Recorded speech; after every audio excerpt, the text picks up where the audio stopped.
کہ نہیں جی اس دور میں یہ غلط یہ غلط یہ غلط. حالانکہ اس بارے میں نبی صلی اللہ علیہ وسلم کی احادیث ہمارے سامنے تھی کہ بھائی وَإِن ضَرَبُوا ظَهْرَكَ, ظالم حاکم کا پرسنل جو اپنا عمل ہے اس کو نہیں دیکھا جائے گا کبھی بھی. وہ کس پہ چھوڑ دو؟ اللہ پہ. تم نے کس کو دیکھنا ہے؟ اسٹیٹ کو دیکھنا ہے, خلافت کو دیکھنا ہے, حکومت کو دیکھنا ہے. اجتماعیت کی خاطر تم نے انفرادیت کو قربان کرنا ہے. بہت ساری احادیث ہیں اس بارے میں, 2 اور 2 4 کی طرح. لیکن ہوا کیا کہ بنو عباس پھر کوشش میں لگے رہے. ایک دفعہ بغاوت کی, وہ پکڑے گئے, سب کو اڑا دیا بنو امیہ نے نا, سب کو قتل کر دیا. تو اب جب قتل کیا ہے تو دشمنی کم ہوگی بڑھے گی؟ بولو. اس سے بنو عباس کے دل میں بنو امیہ کی دشمنی کم ہونے کے بجائے اور زیادہ بڑھ گئی. بنو عباس نے بولا ٹھیک ہے ہمارے بندے مارے ہیں, حالانکہ وہ مارے اس بیس پہ تھے کہ بغاوت کر رہے تھے. لیکن پھر اتنی کمپلیکیٹڈ چیزیں ہو جاتی ہیں کہ پبلک کو پتہ ہی نہیں ہو رہا, پتہ ہی نہیں چلتا کہ کون صحیح ہے کون غلط ہے, کون ظالم ہے کون مظلوم ہے. پیچیدگیاں بڑھتی چلی جاتی ہیں اس سے. نتیجہ کیا نکلا کہ بنو عباس لگے رہے اور وہ قتل پکڑ کے بندے مارتے رہے. اس سے حکومت کے خلاف نفرت اور بڑھتی چلی گئی. بالآخر بنو عباس نے بنو امیہ کی خلافت کا خاتمہ کر دیا. جب خاتمہ کیا ہے نا تو اب دیکھو محمد بن قاسم جیسا مجاہد, اگرچہ بنو امیہ کا تھا, سارے برے تھوڑی تھے بنو امیہ میں, وہ لڑنے کے لیے آیا ہوا تھا ادھر سندھ میں. تو اب جب بنو عباس کی حکومت آئی, انہوں نے بولا ایسی کی تیسی ان کے جتنے کمانڈر ہیں جتنے لوگ ہیں سب کو پکڑ کے ماریں گے, ہم قتل کریں گے. حتیٰ کہ قبروں سے لاشوں کو نکال کے ان کی توہین کی ہے بنو امیہ کے لوگوں کی. لیکن اس سے اسلام کو کیا فائدہ ہوا؟ کخ بھی فائدہ نہیں ہوا. محمد بن قاسم کو قتل کر دیا جو اسلامی ہیرو تھا, بدنامی الگ ہوئی. اور بنو امیہ بھی بہرحال حکومت میں تو رہے تھے نا, انہوں نے جا کے فرار اختیار کی اور ایک الگ اسٹیٹ قائم کر دی. اور یہ پہلی دراڑ تھی کہ مسلمان خلافتیں 2 حصوں میں ڈیوائڈ ہو. سمجھتے ہو بات کو کہ نہیں سمجھتے ہو؟ یہ ساری ٹیکنیکل فالٹ جو ہو رہے تھے نا, یہ الحلم والاناہ کی کمی کی وجہ سے ہو رہے تھے, بردباری اور میچورٹی کی کمی کی وجہ سے. کہ آپ غلط کو ٹھیک کرنے چلے ہو, کیا آپ کے اندر طاقت ہے؟ کیا اس ٹھیک کرنے کے سائیڈ ایفیکٹ برداشت کر لو گے آپ؟ سمجھ میں نہیں آ رہی بات؟ ہم بھی ایسے ہی ہیں, ہم میں سے کوئی بھی اسٹیٹ کے ساتھ مخلص نہیں ہے. آج بھی یہی حالات ہیں, اسٹیٹ کی ایسی کی تیسی ہو جائے بھائی, اپنی ٹھڑک پوری کرنی ہے. تو آگے جلدی سے میں اس کو سمیٹتا ہوں موضوع کو. تو آگے کیا ہوا؟ وہ جو خلافت 2 حصوں میں ڈیوائڈ ہوئی, ٹھیک ہے نا, خلافت کی ایسی کی کیا ہو گئی؟ بولو, تیسی ہو گئی. نبی صلی اللہ علیہ وسلم نے فرمایا ایک دفعہ جب امت میں تلوار چلے گی نا تو قیامت تک چلتی رہے گی. تو اس وقت سے لڑتے, پتہ نہیں ذہن میں مثال آئی تھی وہ دماغ سے ہی نکل گئی. پھر آگے چلتے یہی ہوتا رہا. اسلامی تاریخ اٹھائے نا, جب کوئی بڑا لشکر تیار ہو گیا تو اس لشکر نے کیا کیا, آگے بڑھنے کے بجائے الٹا اپنے لوگوں کو ہی ٹھیک کرنے میں بیڑا ہی غرق کر دیا اس. اور ان کے ساتھ سارے نیک لوگ ہی ہوتے تھے. یہی بات آج پاکستان میں بھی چل رہی ہے. نظام کی تبدیلی کے عنوان سے لوگوں کو باغی بنایا جا رہا ہے. میرا بھی یونیورسٹیوں میں دورہ ہوا, پشاور کی 3 یونیورسٹیوں میں اور ایبٹ آباد میں. اسلامک اسکالر کیا کر رہے ہیں آ کے, ان کے پاس تبدیلی کا کوئی سوٹیبل پیکج نہیں ہے, سوائے اس کے کہ آپ کو اسٹیٹ سے نفرت, یعنی ملک کے جھنڈے سے نفرت, ملک کے نام سے نفرت, ہر وقت نیگیٹو پہلو نا ملک کا. یوں ایسا ہے, یہ سارے کام لیبیا اور دوسرے کنٹریز میں ہو چکے ہیں. بالکل یہی اسٹائل تھا, ہوتے چاہے اس کا ذمہ دار کوئی بھی ہو, رزلٹ کس کے خلاف نکلے گا؟ رزلٹ تو ہم ملک کا بیڑا غرق ہوگا. لیبیا میں جب لیبیا کے خلاف بغاوت ہوئی ہے نا, جب وہاں کے جنرل قذافی کے خلاف, تو اس وقت سب لوگ قذافی کے خلاف بول رہے تھے. یہاں بھی لوگ کہہ رہے تھے یہی ہونا چاہیے اس کمبخت کے ساتھ, یہی ہونا چاہیے, شراب پیتا ہے, یہ کرتا ہے, وہ کرتا ہے, بالکل ٹھیک ہو رہا ہے. لوگوں کو پتا نہیں تھا جب ہو جائے گا نا تو پھر بیٹھ کے رو گے. ہو گیا, ایک بہت خوبصورت عدل والی ایک ریاست قائم ہو گئی. لیبیا کے سارے وسائل پہ قبضہ کس کا ہو گیا؟ اور غربت اور مہنگائی کم ہونے کے بجائے بڑھنا شروع ہو. ابے برداشت کر لیتے اس کمبخت کو, قذافی کو, شراب پیتا تھا, ذاتی عمل تھا نا اس کا, ٹھیک ہے نا, کیا کر آپ کا کیا کر رہا ہے وہ. تو پبلک پاگل ہوتی ہے, سمجھ رہے ہو, میجورٹی کیا ہوتی ہے, ان میں میچورٹی نہیں ہوتی ہے. ہمارے ہر فیصلے ایسے ہی ہیں. تو ایک مثال آئی تھی, کھوپڑی سے ہی نکل گئی یار, اتنی بہترین مثال آئی تھی ابھی. تو چلو یہ ہم آگے چلتے ہیں. خلافت عثمانیہ میں بھی ایسا ہی ہوا, اور خلافت عثمانیہ کے جو سقوط کے بہت سارے اسباب تھے نا, اس میں ایک جرمنی کا ساتھ دینا بھی تھا. دیکھو امریکہ پتہ ہے کیوں کامیاب ہے, کھوپڑی بہت زیادہ استعمال کرتا ہے, حالانکہ اتنی پاور ہے امریکہ کے پاس کہ وہ بغیر کھوپڑی استعمال کیے بھی بہت عرصے جی سکتا ہے, کیونکہ پاور جب ہوتی ہے نا تو طاقت آپ کو سروائیو کرواتی ہے. پھر بھی وہ کھوپڑی استعمال کرتے ہیں بہت زیادہ. امریکہ نے جب افغانستان میں حملہ کرنا تھا, اکیلا بھی حملہ کر لیتا, اتنی پاور تھی کہ وہ تہس نہس کر سکتا تھا. اس نے کہا نہیں, جو کام 40-42 ملک مل کے کر سکتے ہیں, میں اکیلا اپنی فوجیں کیوں لے کر آؤں. وہ الگ بات ہے کہ وہاں سے مار کھا کے ہی گیا ہے, لیکن ان کی پالیسی, ان کے مشورے اتنے ہوتے ہیں کہ بھائی میں اکیلا کیوں گھسوں اس جنگ میں پہلے دنیا کو بتاؤں کہ میری اکیلے کی جنگ نہیں ہے, یہ پوری دنیا کو ان لوگوں سے خطرہ ہے, یہاں ان کے ٹھکانے ہیں, پھر دوبارہ ورلڈ ٹریڈ سینٹر پہ حملہ ہو سکتا ہے. اتنے مہینوں ان کی کانفرنسیں چلی ہیں. ابے تو اتنا پاورفل ہے, تیرے لیے تو 2 منٹ کا مسئلہ ہے. اس نے کہا بھائی جو کام تمیز سے ہو سکتا ہے اور کم سے کم نقصان پہنچا کے ہو سکتا ہے, اس میں اپنی فوجوں کو کیوں چوکوں. سمجھ میں آ رہی ہے بات کہ نہیں آ رہی؟ تو ان لوگوں کی کامیابی کا ایک بہت بڑا راز پتہ ہے کیا ہے, ان لوگوں میں جذباتی پن بالکل بھی بولو نہیں ہے. ہمارے اندر ایک دم, یہ اسکالرز دیکھ لو کیا کر رہے ہیں, یوں پلٹ دو, یوں الٹ دو, یوں کھڑک دو, پھڑک دو, اس سے مخالفت کر کے. اچھا دیکھ بھی نہ رہے ہیں جن لوگوں نے تحریکیں چلائی ہیں ماضی میں, ایک تحریک بھی کامیاب نہیں ہوئی ہے. آپ کو ایسے اسکالر ملیں گے ماضی میں, یوں کرتے ہیں یہ مولوی لوگ طلاق کے مسائل بتا رہے ہیں بیٹھ کے, انقلاب کی بات تو کرتے ہی نہیں ہے. تو جو بات کر رہے ہیں وہ بھی صرف بات ہی کر رہے ہیں. تو ہماری قوم کا ایک بہت بڑا المیہ ہے. میں ایک حدیث سنا کے بس پھر آگے چلتا ہوں. دیکھو نبی صلی اللہ علیہ وسلم نے, صحیح بخاری کی حدیث ہے, آج ہی ہم نے جامعۃ الرشید میں حدیث پڑھائی. آپ صلی اللہ علیہ وسلم نے حضرت عائشہ کو فرمایا, لولا حدثان قومک بالاسلام, اگر تمہاری قوم ابھی نئی نئی مسلمان نہ ہوئی ہوتی تو میں بیت اللہ کی دیواروں کو کھینچ کے حتیم تک لے جاتا, کیونکہ ابراہیم علیہ السلام نے جو بیت اللہ بنایا تھا وہ کہاں تک تھا, حتیم تک تھا. حتیم سمجھتے ہیں, وہ جو ایک کرو نشان ہے نا, قوس, ادھر توجہ بھائی, ایک قوس نہیں ہے جو, بیت اللہ اصل میں چوکور نہیں ہے, لمبائی میں زیادہ ہے. تبھی ہم طواف کہاں سے کرتے ہیں, پورا حتیم سے گھوم کے طواف کرتے ہیں نا بھائی. کبھی آپ نے دیکھا 4 دیواری کے بالکل قریب سے چپک کے کوئی طواف کر رہا ہو؟ ایسا نہیں ہے. 4 دیواری کے قریب سے چپک کے جاتے ہیں ہم, لیکن لمبا انڈے چکر کاٹتے ہیں ہم. وجہ کیا ہے, بیت اللہ وہاں تک ہے. حتیم بھی, تبھی لوگ حتیم کے اندر نماز کی کوشش کرتے ہیں نا, کیا خیال ہے, کیوں کرتے ہیں؟ اس لیے کہ وہ بیت اللہ کے اندر کا حصہ ہے.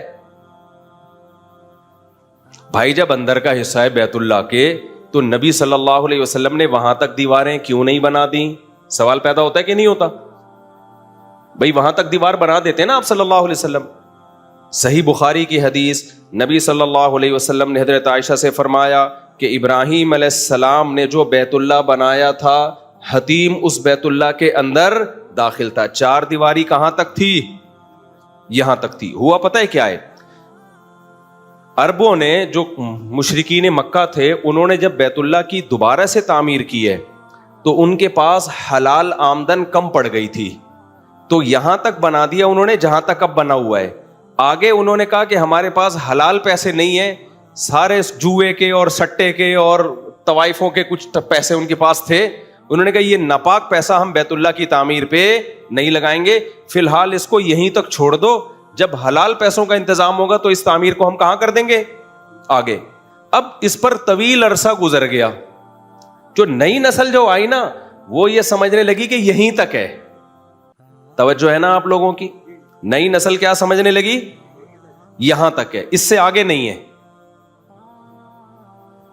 طواف تو ہوتا رہا دور تک, کیونکہ باپ دادا تو یہی سکھا کے گئے تھے نا ابھی یہاں سے گھومنا ہے, لیکن نئی نسل سمجھنے لگی کہ دیواریں یہیں تک ہیں.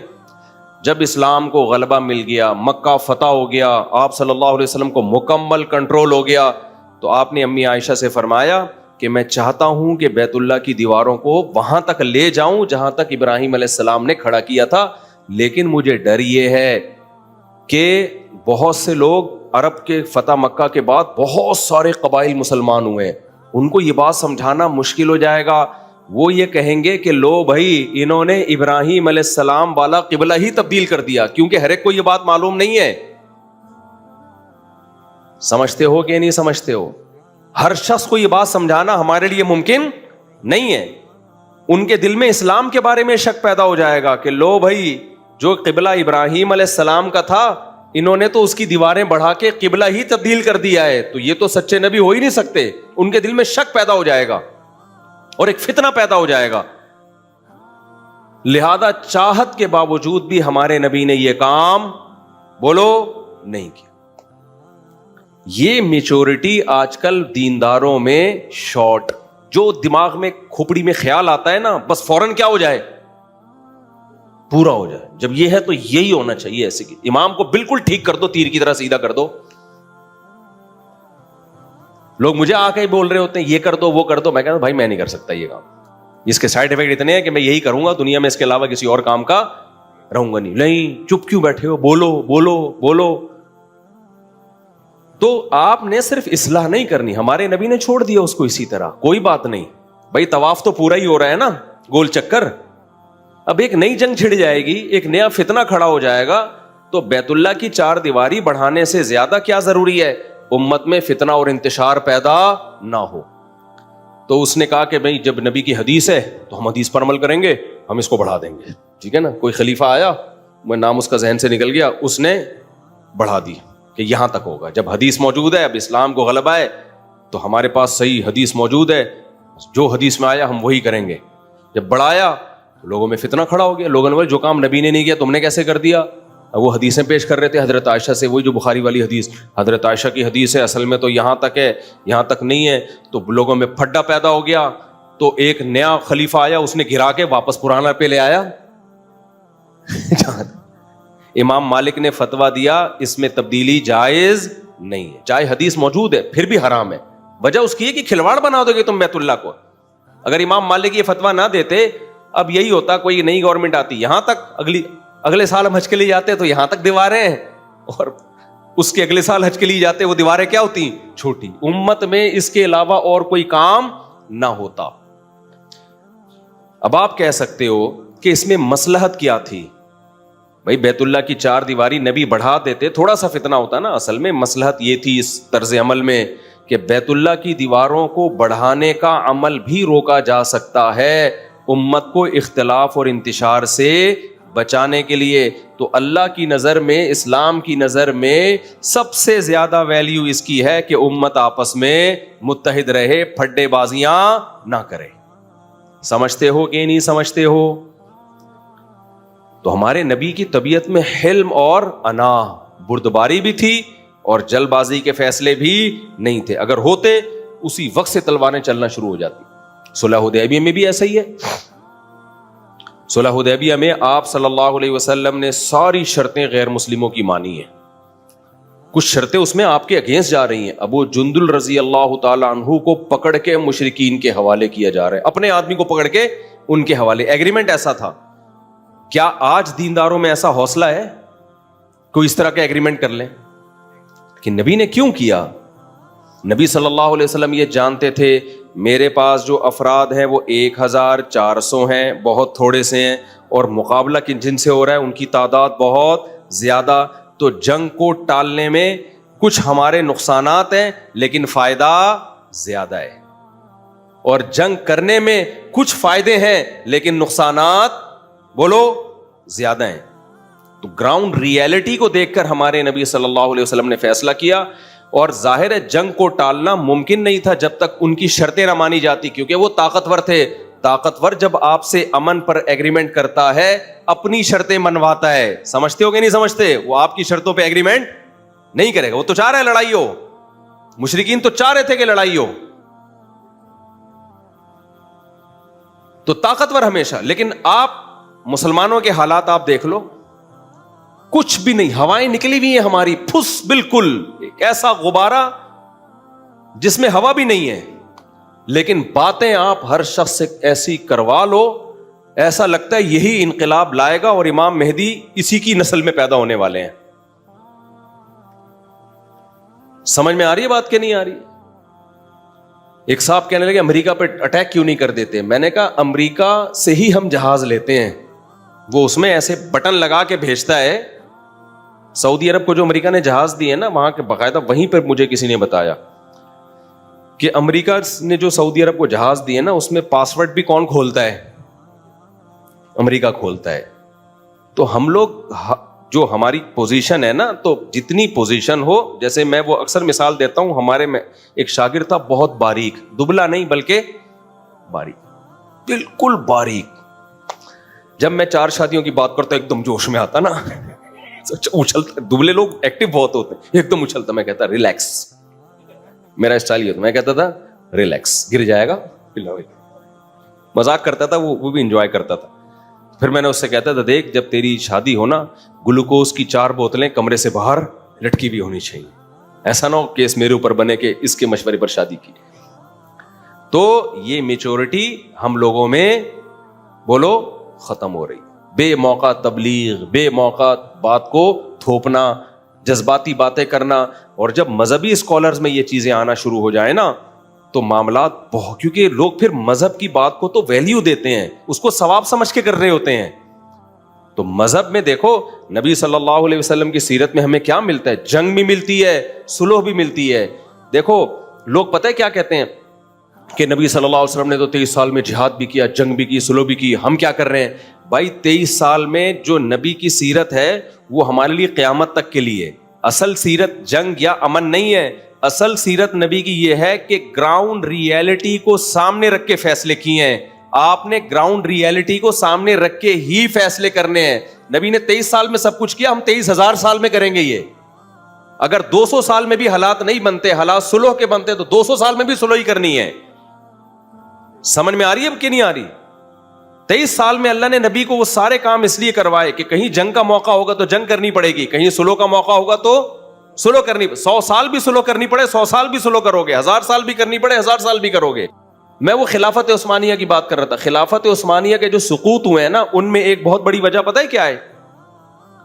ایک بہت بڑی وجہ یہ ہے کہ جو پہلی جنگ عظیم تھی نا, اس میں خلافت عثمانیہ کود پڑی تھی, جبکہ کودنے کی طاقت تھی نہیں. حالانکہ یہ عثمانیوں کا پھڈا ہی نہیں تھا, یہ جرمنی اور فرانس کی برٹش کی جنگ تھی, جس میں 2 بڑے بڑے ملک ایک دوسرے کے اگینسٹ تھے.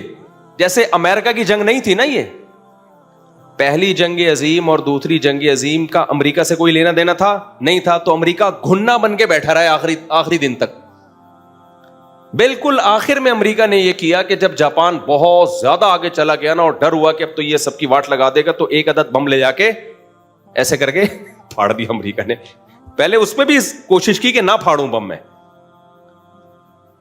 تو کیوں؟ میچورٹی. اس نے کہا بھائی ہماری جنگ نہیں ہے, ہم کیوں کودیں اس میں. لیکن مسلمانوں سے کیا غلطی ہوئی؟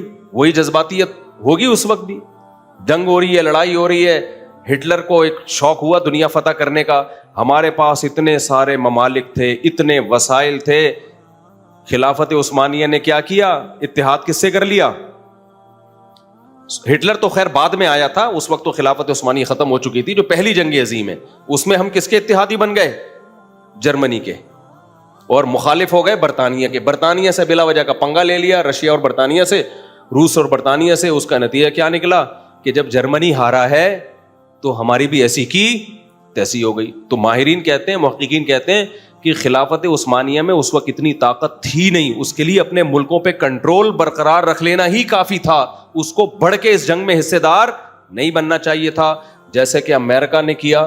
وہ نہیں حصے دار بنا, آج دنیا کی سپر پاور ہے. وہ وسائل جمع کرتا رہا, اور پھر ایٹم بم بنایا. پھر اس نے کیا کیا؟ پہلے تو زمینی جنگ لڑنے کی کوشش کی جاپان سے. جب بالکل ہی وہ بھی آخر میں آیا نا, جب دیکھا نا جاپانی تو بالکل ہی کنٹرول سے باہر نکل گئے. جاپان بڑھتا جا رہا تھا. دوسری جنگ عظیم میں نا اتنا پھیل گیا تھا, برما تک جاپانیوں کی فوجیں پہنچ چکی تھیں, تو وہ کنٹرول سے باہر, وہ بھی میچورٹی کے بغیر, ان کا بھی کھوپڑی کیا ہو گئی تھی, آؤٹ ہو گئی. ملک میں قحط پڑ گیا تھا, کھانے کو روٹی نہیں تھی جاپانیوں میں, اور وہ جو ان کا آرمی چیف تھا وہ علاقے پہ علاقے فتح کرتا چلا یار, ٹھیک ہے. تو امریکہ تمیز سے تماشا دیکھ رہا ہے. جب امریکہ نے کہا کہ یار ان سے لڑنا بہت مشکل ہے, کیونکہ وہ فدائی حملے کرتے تھے, پورے جہاز اٹھا کے نا امریکہ کی بیس پہ بندے سمیت اڑا دیتے تھے. تو امریکہ نے اپنے سائنسدانوں کو بلایا, بھائی کچھ اس سلسلے میں اگر آپ کچھ کر سکتے ہیں. تو انہوں نے کہا ہم بم بنا رہے ہیں اس سلسلے میں. امریکہ نے کہا بم بننے دو, اس وقت تک چپ کر کے بیٹھے رہو. بم بن گیا تو امریکہ نے بولا بم تو بن گیا لیکن بہت تباہی ہوگی, ایٹم بم ہے, ایک دفعہ ہم ویسے زمینی جنگ میں ٹرائی کر کے دیکھتے ہیں. زمینی جنگ میں ٹرائی, پہلے اس کو دھمکی دی, بھائی تو اپنی فوجیں واپس بلا لے, علاقے خالی کر دے, ہمارا آپ سے کوئی لڑنا بھرنا بولو نہیں, کوئی جنگ نہیں ہے ہماری, تمیز سے بیٹھو, ہمیں بھی انجوائے کرنے دو لائف کو, خود بھی کیا کرو, انجوائے کرو. لیکن وہ جاپان کے جو فوج تھی انہوں نے بولا نہیں, ہم تو پوری دنیا فتح کرنے نکلے. تو امریکہ نے پھر وہ اٹیک کیا ہے, مار کھائی امریکہ نے. وہ جاپانی تو بالکل ہی, اور پتہ ہے وہ جاپانیوں کو بھی روحانی عاملوں نے الو بنایا ہوا تھا. ان کا ایک روحانی صدر تھا, روحانی بزرگ تھا, صدر کہہ رہا ہوں, بزرگ تھا, جس کا یہ تھا کہ یہ پہنچے ہوئے ہیں بہت, وہ مذہبی اس تڑکا لگایا, یہ بہت پہنچے ہوئے ہیں, یہ بہت بڑے بزرگ ہیں, یہ غلط بات کہہ ہی نہیں سکتے, ان کو اوپر سے الہام ہوتا ہے. یہ سارے نا مذہب کا تڑکا لگائے بغیر ایسی موٹیویشن ملتی نہیں ہے فدائی حملوں کی. تو وہ جاپانیوں نے اپنے وہ سارا وہ کر کے نا, جب امریکہ کو شکست ہوئی تو امریکہ نے بولا بم کے بغیر کوئی گزارا نہیں ہے. ایک بم مارا تو بھی اس کو عقل نہیں آئی. انہوں نے کہا کوئی بات نہیں, لڑائی میں بم تو چلتے ہیں. ہیروشیما کی واٹ لگا دی.